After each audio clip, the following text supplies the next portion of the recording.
So hello everyone, my name is Pawan. Welcome to another video.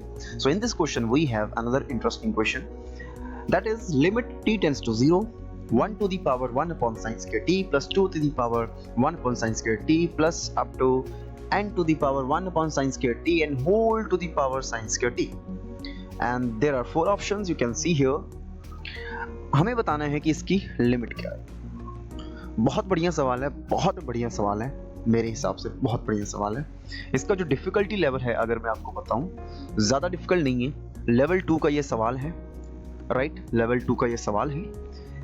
इसके अंदर अगर आप इस क्वेश्चन को पहली बार देखेंगे तो हो सकता है आपको 1 टू द पावर इन्फिनिटी का विचार आए, क्योंकि आप यहाँ पे देखेंगे जब आप t को डायरेक्टली इस स्टेज पे 0 डालेंगे तो आपको कुछ ऐसा मिलेगा, 1 to the power infinity, 2 to the power infinity, up to n to the power infinity and to the power 0।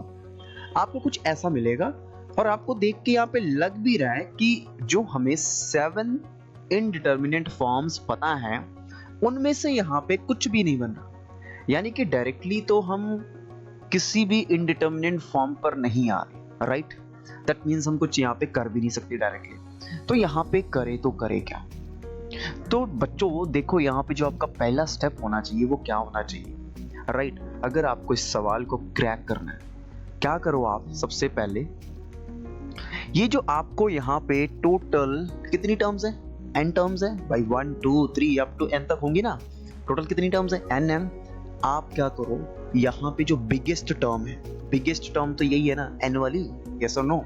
आप क्या करो, इसको कॉमन ले लो, जैसे हम करते हैं बहुत सारे क्वेश्चंस में आप ऐसा करते हो, जिसके अंदर जब आपने देखा होगा जब आप x की लिमिट को इन्फिनिटी भेजते हो, राइट, वहां पे आप क्या करते हो, हाईएस्ट पावर वाली टर्म को कॉमन लेते हो। बिल्कुल वैसे ही, बिल्कुल वैसा काम यहाँ पे आपने करना है। तो देखना जरा मैं क्या कर रहा हूँ, limit t tends to 0, common ले रहा हूँ, देखना जरा, n to the power 1 upon sine square t। जब मैंने कॉमन लिया तो ये अकेला बाहर नहीं आएगा, ये जो साइन स्क्वायर बाहर पड़ा है ना इसको लेकर आएगा, यस और नो। अंदर क्या बचा, ध्यान देना मेरे बच्चे, 1 to the power 1 upon sine square t। क्या ये केवल यही रहेगा, नहीं, ये क्या बन जाएगा, 1 अपॉन n, राइट, प्लस आगे क्या बचेगा, 2 upon n to the power 1 upon sine square t, आगे 3 upon n to the power 1 upon sine square t and so on. Last में क्या बचेगा मेरे बच्चे, 1, यस और नो, एंड बाहर साइन स्क्वायर t। इतनी बात क्लियर है, यहां तक कोई डाउट। अब बाहर की अगर मैं बात करूं तो बाहर क्या स्टेटस है, ये साइन स्क्वायर कैंसिल हो गया, क्या बचा हमारे पास, हमारे पास बचा limit t tends to 0 and bracket के अंदर वही सेम चीज 1 upon n to the power 1 upon sine square t प्लस 2 upon n to the power 1 upon sine square t and last में क्या आएगा आपका 1, क्यूट सा। क्लियर है जी। अच्छा अगर आपको ये 1 अपॉन साइन स्क्वायर देखने में अच्छा नहीं लग रहा, आप क्या कर सकते हो, ज्यादा से ज्यादा आप क्या कर सकते हो, इसको कोसिकेंट में कर सकते हो, यस और नो, थोड़ा देखने में भी अच्छा लगेगा। तो बस मैं कोसिकेंट में इसको लिख रहा हूं और कुछ भी स्पेशल लिख रहा, कोसिकेंट स्क्वायर t। बात वही है, फर्क कोई नहीं पड़ता, बस फॉर्म्स अलग हो गई, पहले ये साइन में दिख रहा था, अभी हमें कोसिकेंट की शक्ल में दिख रहा है, राइट। अब क्या करें सर, इसके बाद क्या करें। अच्छा अब अगर आपको याद हो, हमें इनफिनाइट जीपी की नॉलेज है, इनफिनाइट जीपी की नॉलेज है, जिसके अंदर जो जो सम होता है वो क्या होता है, a अपॉन 1 माइनस r, जहां पे जो r होता है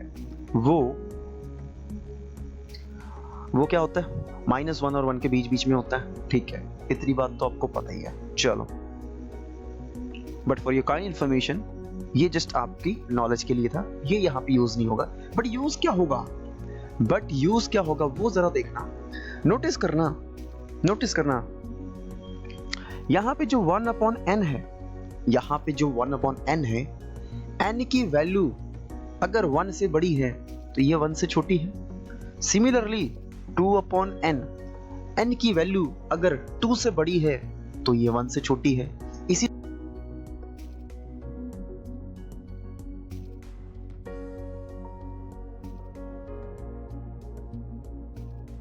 ऐसे ही चलता जाएगा, राइट। अब नोटिस करना जरा,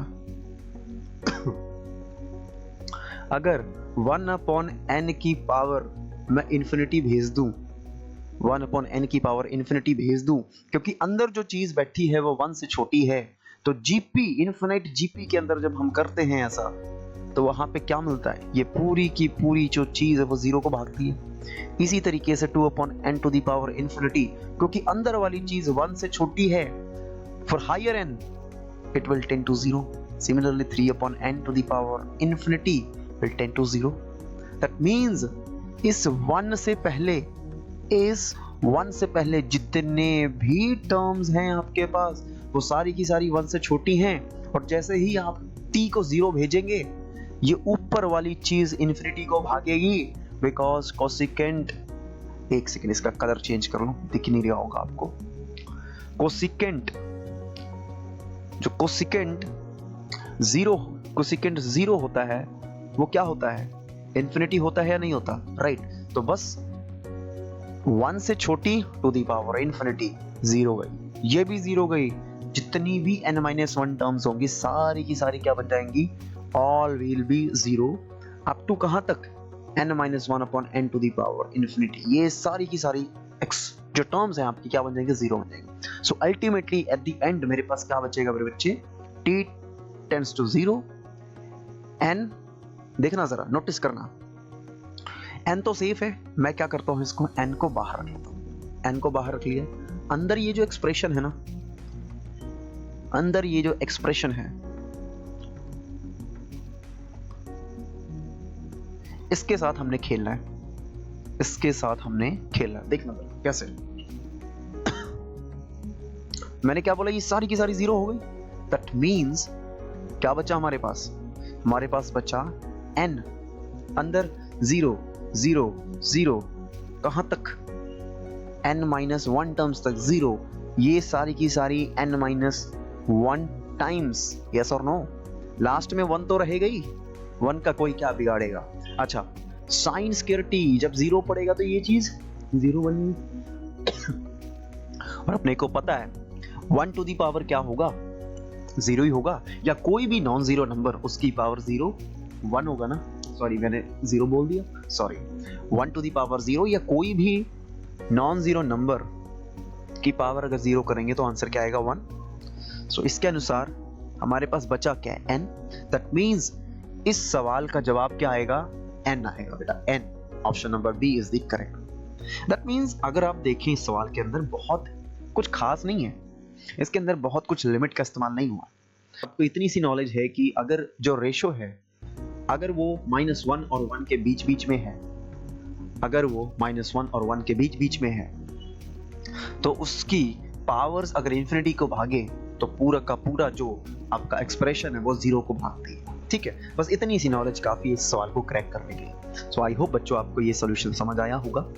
मिलते हैं फिर किसी नई वीडियो के अंदर किसी नई इंटरेस्टिंग क्वेश्चन के साथ। Thank you so much.